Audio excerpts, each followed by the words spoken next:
to Activate Your Introvert, a podcast for entrepreneurs and business leaders, tackling the 33% productivity gap due to ignorance of introversion, helping you unlock more productivity and creativity so you get a better business. Marketing your small business as an introvert. It's something that many struggle with. So this week's podcast, I'm interviewing Ben Caine of Benchmark Content, who specialises in marketing small businesses. And if you'd like to talk to me about issues raised this week or others relating to introverts, please contact me. Details are on the sleeve of the podcast.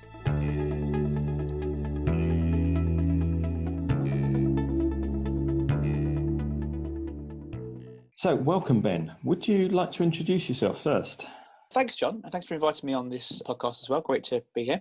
Yeah, so I'm Ben Caine. I run a company called Benchmark Content, and I generate leads from people's own networks and current existing networks. So I've been a copywriter for 3 or 4 years now, and a former journalist as well. So I used to work for local newspapers. And that's brilliant. Thank you. I ask this of all my guests. Are you an introvert, an extrovert, or kind of somewhere in the middle? I actually think that everyone's partially introvert, partially extrovert. I think you can never be full level. But I think that for me, if there's a scale of 0 to 10, with 0 being introvert and 10 being extrovert, I'm probably around a 5 or a 6, between 4 and 6, I'd say. What makes you say that? What is it? What are your tendencies that kind of make you think, oh, I'm in that position? When I go into a group of people, I tend to try to seek out someone that I either know first, or a group of people I probably have met previously at an event previous to that, or I tend to go and try to talk to the organizer of the event to try and get a scope of who's there and who I can talk to. But the thing is, I think that because I've been involved in politics for a number of years, so I'm 28 now, I've been involved in politics for 14, 15 years, I've been doing networking or some level of conversation starting for that amount of time. So I sort of forced myself out of that phase.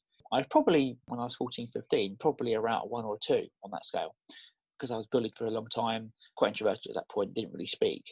Hence why I speak quite fast now as well, because I couldn't speak for a long time and didn't really have that voice. Now I can't shut myself up. Yeah, I think I've moved from that scale, but I think I've still got those tendencies. And obviously, as you grow, you develop different tendencies as well. That's cool. Thank you for that.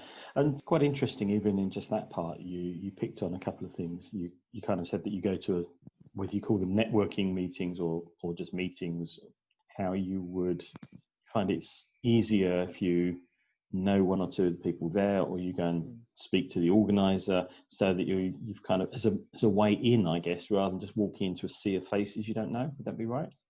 Yeah, I think that most people, when they go to networking first off, or one they've not been to before, it's kind of a bit daunting anyway, I think. Been there before, so I joined networking groups in 2015. And when I first went, I was invited by someone. So the first person I spoke to at that event was that person I knew, because it's very easy. She was able to introduce me to that people there. And I think I might have met you at one of those events as well, just after I joined. So it's kind of meeting those people. And then I think we've known each other 4 or 5 years now, but that's taken the amount of time to, build that relationships with people. And it takes that conversation initially, doesn't it? But I think for me, it's about being able to work out who I can trust, or at least who I can be a bit more vulnerable with. Because obviously the bullying, you've got that introvertness, and you've got that idea of I'm vulnerable, I don't want to show myself to be weak towards people. The people you know best are the ones that you could be weak with, I think. Really interesting point, the vulnerability thing. So would you say that it's important to find people that you can be vulnerable with, and presumably that's because you think you can grow your business more easily by interacting with those people? Yeah, because it's about personality. So I do a lot of marketing work, obviously, with a lot of business owners, and I tend to find that most people complicate marketing, and they don't really look at it from the perspective of just get yourself out there. And what's really nowadays, you'll see the likes of Gary Vee, Tony Robbins talking about it as well. It's personality. It's getting yourself across, being real. For example, for a long time, I'd try and keep my Facebook profile as a personal thing, just for my political friends, other friends.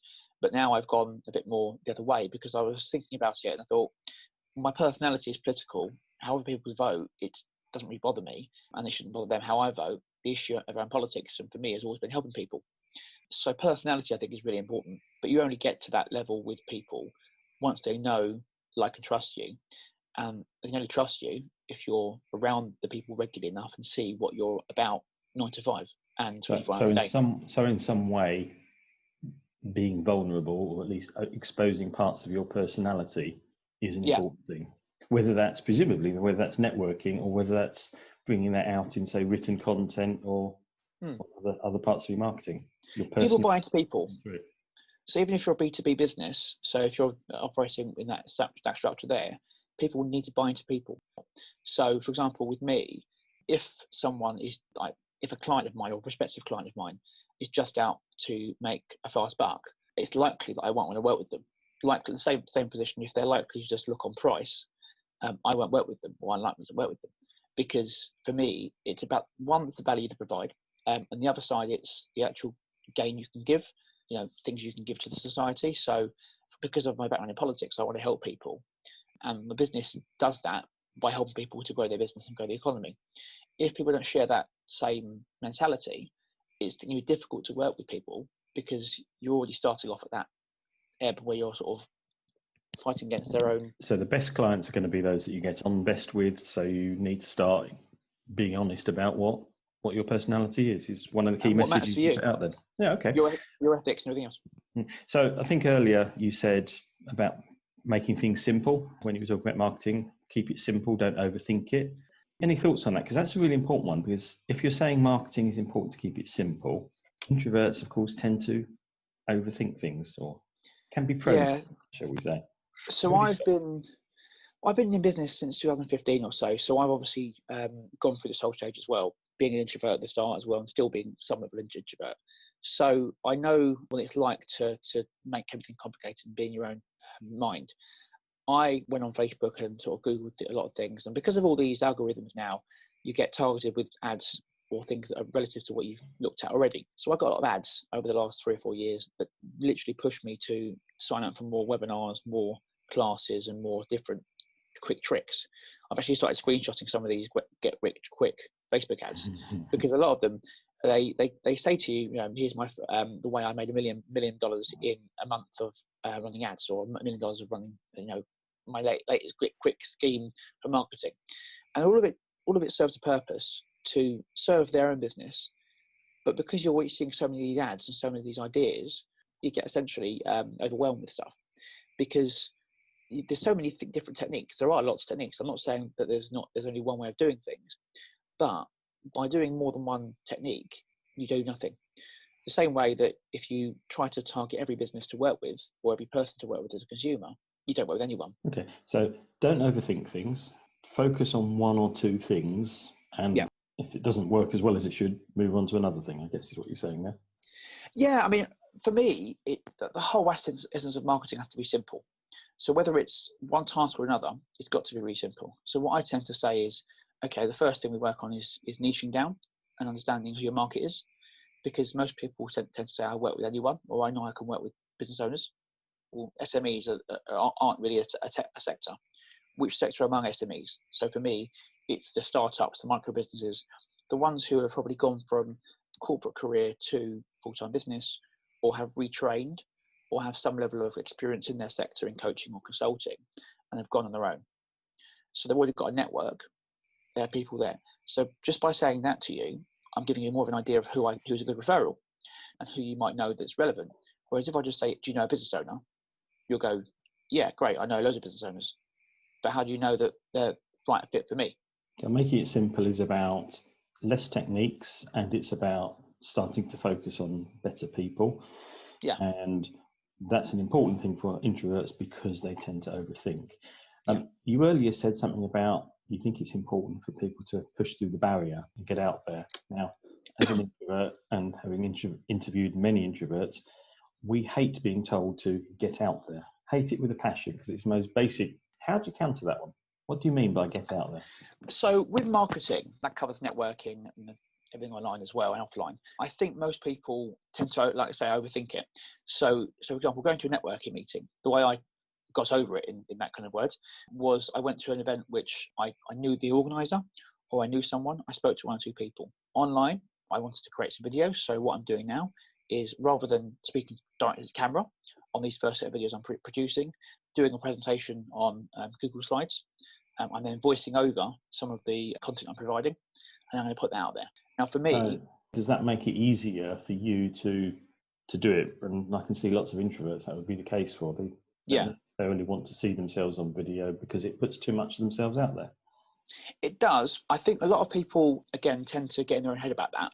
And I think tend to, like I say, overthink it. I think that for me, I didn't do Facebook Lives until about 3 months ago. But I'm in a small community of people on one Facebook group. And because we're all in the same boat, so we're all kind of going through the same issues, going on Facebook Live for me there was much easier than going on Facebook Live to my entire community. So I started off doing that. But having done that now for 3 or 4 months, I'm probably more likely to do Facebook Lives in the future. And actually, that is part of my plan with the Facebook group as well. So in each case, then, it's about doing a small bit in a safer space and then stretching your comfort zone rather than just getting out there, I guess. Yeah, I think that as well, it's about really just taking small steps. Like you said, look, getting personality is important with marketing. So as I said before, things like Gary Vee, it's about being personal and getting your true self across. But you haven't necessarily got to go on video to do that, or meet someone in person directly straight away. You could do things like a small PowerPoint presentation about your life and your history and just voice over it. So just recording your audio to your laptop or on your phone, adding that to your PowerPoint presentation, and then using that as a tool to leave on your website as a landing page. So we've only got a few seconds left, Ben. So if I was to say, what would your one biggest tip to help introvert business owners to improve their marketing, what would it be? I'd say keep it simple and get yourself out there. Most people try to complicate it. I think you just need to work out your message, who you're helping, how you help them, build a community around you of people that are relevant like that, and then engage with them. Brilliant. Okay, no, thank you. So main things we talked about then today: push through the barrier, but do it in small steps. That's, as you said, get out there, but by stretching yourself very slightly rather than just getting out there. Yeah. Keep things simple. Don't overthink the marketing. Stick to 1 or 2 techniques rather than trying to do everything at once. And the third point was marketing inertia you mentioned, and trying to do too much in one go, which clearly links onto the others. And that's been absolutely brilliant. Thank you. If some of the listeners wanted to get back in touch with you, how would they do that? Thanks, John. It's really great to be on here as well. So find me on LinkedIn. My LinkedIn username ends in Ben Caine. You can just search Ben Caine on LinkedIn, or you can email hello@benchmarkcontent.com, or you can call me 07940219784, or WhatsApp me on there as well. Brilliant. Thank you for that. That's superb. Thank you. Thank you for listening to Activate Your Introvert, and I hope you've enjoyed this week's episode. I'd love to see your reviews on the iTunes store. Thank you once again, and catch up with you next week.